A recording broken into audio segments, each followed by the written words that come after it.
finally we got the go-ahead to do this project. When we heard that Eskom was going to build a dam, we were very concerned. We were quite taken aback. Why were these people appealing? What are these guys trying to do? We knew we were going to have a negative impact, but we also felt that we could have a positive benefit.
And we said, well, why don't we continue to engage with you?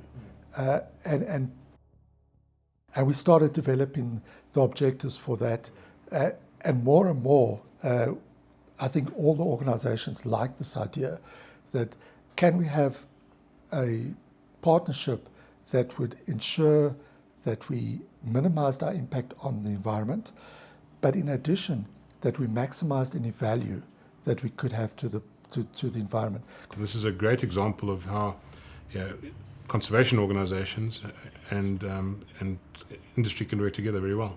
And if I look at the way that the partnership has developed, and you've attended meetings now, that's such positive meetings. Yes, very much so. And the scope of the partnership is so broad.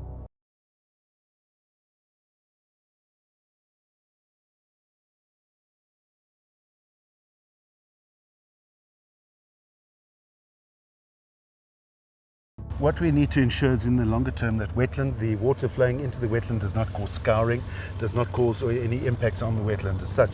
We need to ensure that there is a set amount of water released into the wetlands at all times. And we have a big stilling basin that has been built at the bottom. Water will flow into that stilling basin and will then seep into the wetlands on a continual basis, so that there will be no impact on the wetland at all. That was part of the design features of the issue. Before there was even someone walking on this wetland that had been designed, and it has now come to fruition in the designs that we can see in front of us here. It has been implemented fully. I often think of Ingula as having been turned into a laboratory to give opportunity for studies to students and professionals alike. Is that the information that we're collecting there is actually going to benefit the greater grassland biome. And David Mapisa, who's works for BirdLife South Africa at Ingula, he's actually studying this. And the results of his findings, which we're really happy with, will be used to advise farmers on how to manage the grassland biome, so how to manage their properties. A combination of fire and grazing will benefit certain species. And this is really going to be significant. Prior to us moving here, the area was used for intensive farming. Not much conservation activities. It was really conservation by default. That it was really left its own devices. There were no fire management plans. Essentially, it was used as summer grazing. In winter, no one really worried what happened up here. They'd come back here in winter, after at the end of winter, and see what happened. So our role is really to try and put together a sustainable conservation plan for the area, taking into account, of course, your social issues, the economic issues, and of course the natural environment that we've got here, which of course is pretty special, as you can see.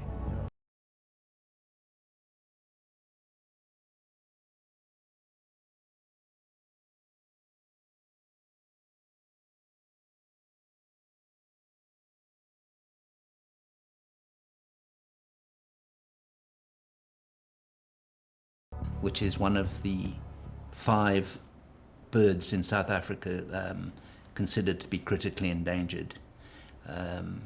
We knew in '97 that the bird bred through research in Ethiopia, that it bred in Ethiopia. And at that stage, in 97, we only knew of 3 sites in South Africa where the bird occurred. But we conducted some research and we found 6 more sites. One of them was Braamhoek. If I recall correctly, there was also what I would consider a misunderstanding, that we're actually going to flood that or destroy that whole Absolutely. top wetland, so there'd be no habitat left.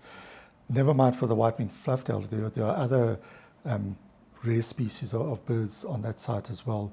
And the wetland itself is important for water supply. I think, anyone involved in conservation, you hear dam, and you Yes. think, there goes the wetland. And in fact, 4% of the wetland has been or will be inundated by the dam. So, and it's quite a long wetland. It's about 240 hectares, and it stretches for a good few kilometres. So, And that's just the wetland itself. Yes. The total area that we will now have under conservation is about 8,000 hectares. So it is a big responsibility that Eskom has taken on. Look, I think there's 3 features here that are really important. Of course, the wetlands which are critical to our long-term sustainability. And of course, in order to look after the wetlands, you need to look after those surrounding areas. The grasslands that we've got in this area, high altitude grasslands are not very conserved as such in South Africa. Now, other system, of course, that we have is the escarpment forests, which have got tremendous diversity as well, and we will be having a look at those. I think, Mark, also the other bird, of course, that would be affected or will be affected is the bald ibis. That's right. And there's a small breeding colony on the site, which in fact on a cliff face that will be inundated by the upper dam. They used to occur far down way into the Western Cape, not far from Cape Town, and they've now contracted into the eastern parts of the country. Because their old historical site is going to end up underwater, we've started to build an artificial cliff face with nesting ledges for them. And it's going to be very interesting to see if they use it. And It really will be. That's also very important because we understand how we can manage or manipulate the environment to benefit the species. Who knows? There may be other sites where we could actually, Yes. in a safe area, where there aren't cliff faces for southern bald ibis, where we could put up, cliffs, and we could erect them with ledges, and we could establish new colonies of southern bald ibis.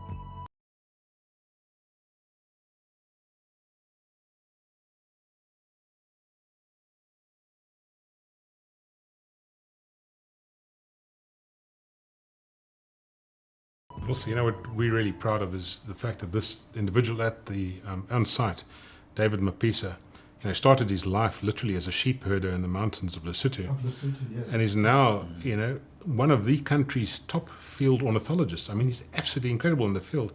But through Eskom's contribution, we're going to be training this guy to the level of a PhD, which is really amazing. And, his work is of an incredibly high standard. And one just has to go out into the field with him to appreciate his amazing. knowledge.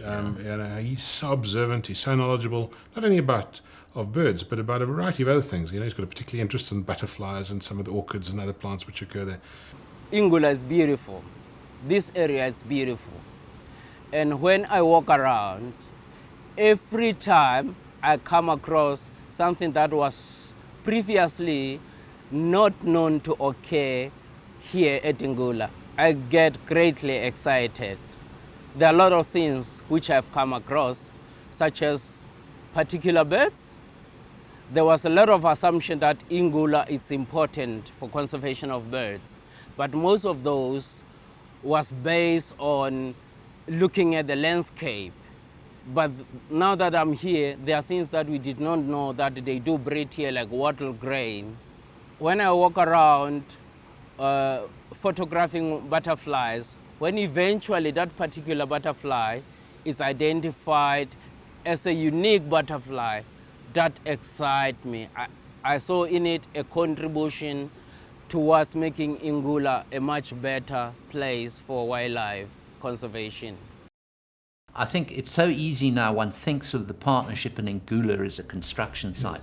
And in fact, that's a very transient period in its existence. What matters more is what actually comes afterwards. And with time, it's going to be an important benchmark site. The property is going to be well managed. We use it as an example for the greater area. which is really important. And there's a lot of bird watchers that visit this country, go to the eastern parts of the country, into the grassland biome, to look at to find all of these grassland bird endemics. And David Mapisa has been quite involved with young people in the area. He's got some assistants now who's training to identify birds and going out in the field with him. And these are potentially future bird guides. They would take visitors out and actually show them these special birds and help them identify them and find them. So the property will in future have enormous ecotourism and specifically AV tourism value. So we've come a long way. Started thinking in 2001, we're now 2011. It is virtually 10 years.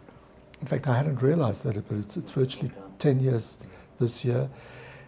And we believe it's been very successful, that we've been able to work together both to enable development to happen, to be able to supply a critical electrical need in this country. And South Africans are well aware over the last couple of years how important electricity is to the country, but at the same time adding value to the environment. And that's where both BirdLife and Middlepunt have done a sterling job of keeping us on on the right track.